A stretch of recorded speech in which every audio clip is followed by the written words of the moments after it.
A middle-aged woman came to my office in a former parish, and she was disoriented. I could tell. I had my door open, and she bumped into the doorpost, and she did not look good. She was looking for counsel, and she tried to use words to explain what happened, and she couldn't even get words out, and it just took some time for her to settle down, and until she was able to tell the story, her story about loss, about grief, about her husband leaving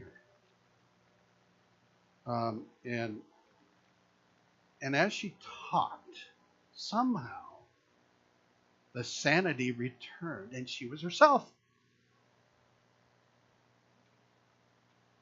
She was herself when she left the office. She was walking clearly stable on her way out of that door. And it was miraculous. It really was. To see the way God's grace did its adhesive work and patched her together, all of her brokenness at that point in her life. Now, she would still struggle in her life, and there would be problems, but she was very thankful for her church, the body of Christ. You see, there's something in the power of that name, Jesus. That day, I truly witnessed that in him, as Paul writes in the letter to the Colossae, in him all things hold together. He is that adhesive. He is that glue that holds us when we fall apart, when we break apart. Nonetheless, he is truly a strange king. I mean, as you read the Gospels and you try to figure it out, behold, the man, Jesus. You see, he's the one.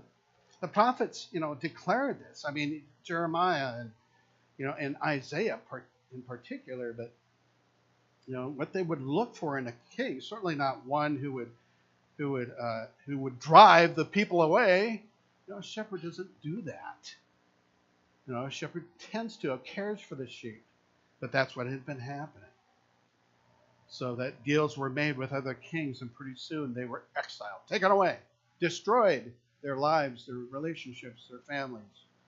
And pretty soon, more and more people were put into exile because of surrounding countries that had overcome many other countries like themselves under their power.